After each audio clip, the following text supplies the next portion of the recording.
Imagine if you turned to someone right now and they just kind of turned away from you, like, I'm not gonna do this.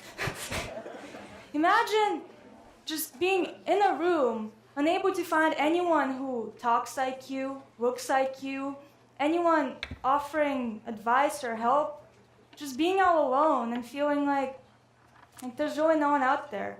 I mean, what would you do? How would you feel? How would you survive? And if you survive, would you be able to live? Well, let's ask our next speaker, Unathi Zibi. God has our itinerary.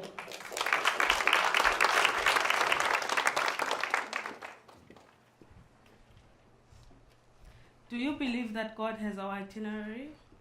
Well, I do. In 2014, I decided to pack my bags, leaving my family behind, so that I could come and make a better life for us. Little did I know that the agency that brought me here was just selling me a dream. Before leaving, I prayed to God. I said, God, if this is the path you have for my life, please open the way. And if not, please block the way. Well, my preparations were successful. On the 31st of May 2015, I left Eastern Cape, South Africa. And within 2 weeks of being with my host family, I came here as an au pair. And within 2 weeks of being with my host family, things started going all the way left. They started mistreating me, making me do everything that was not in the contract, including working over 10 hours a day, doing everything around the house. I tried to complain to them, and they explained to me that what they were offering me was what other au pairs were not getting, organic food, which was a foreign word to me because I didn't know about organic food. Where I come from, everything is organic. So they explained to me that, well, they were giving me organic food and other au pairs were eating sandwiches. And so I had to compensate for that by doing everything around the house. I complained to the agency that brought me here. I told them, like, things were not going well. They wouldn't help.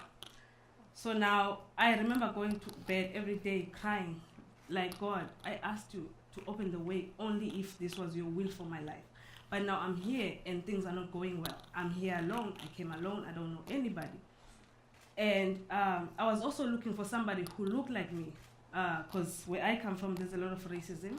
And so I was not used to any other color or race people. So one day I was at the park. I had taken the son to play. I saw this girl, and she was with some white kids. And I ran to her because she looked like me. I was so excited.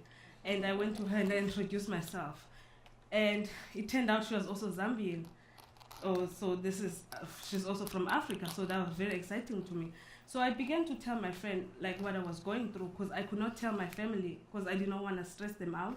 Because one, they will not be able to bring me back home. And then they were just going to be stressed and, not being able to help. So I told my friend what I was going through. And she told me, she said, if you're having problems so much earlier on, things are not going to work out. I've been doing this for years. And you're only supposed to start having problems with your family months or years in.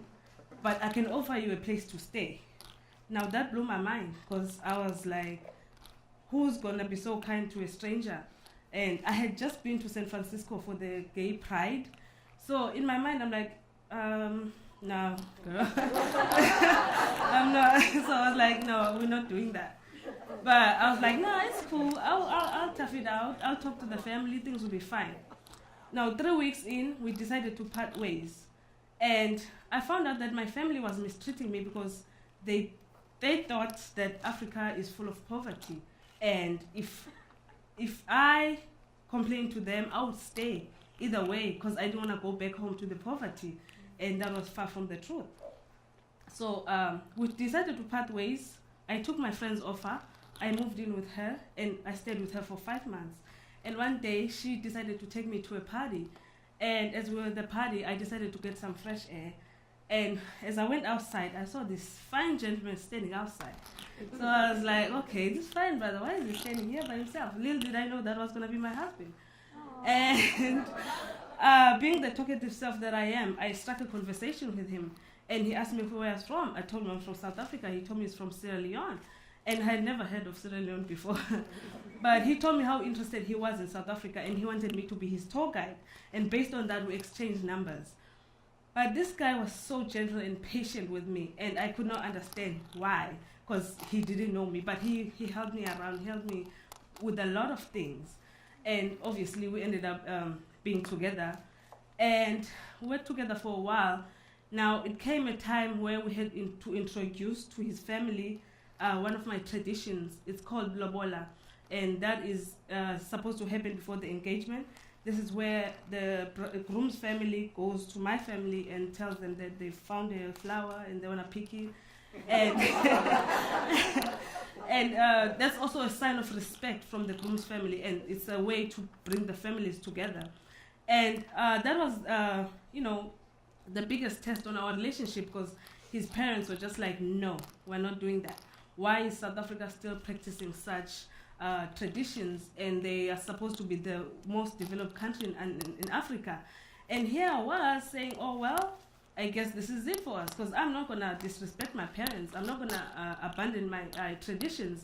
And my father was just not having it either. He was like, well, just come home.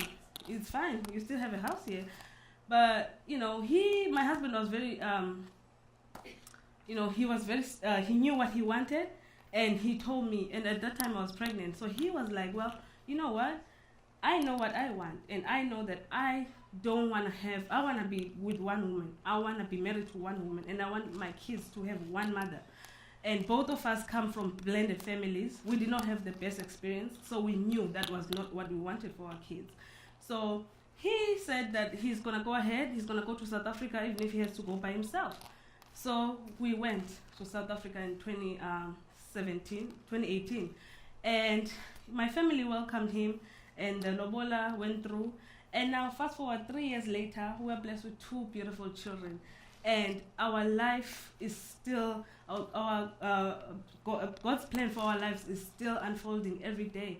And I'm here to tell you that our paths are not the same. And everything that has happened in my life has brought me to this. Yes, it didn't make sense. Yes, I cried.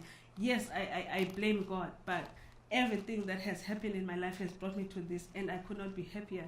And I just want to encourage you that God is working things together for your own good. Thank you.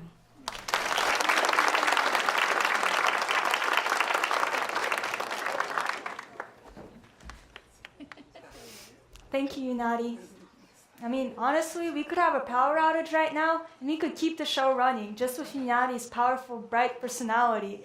I mean, is that not the definition of just speeding at the speed of light over the oceans towards your goals? I think it is.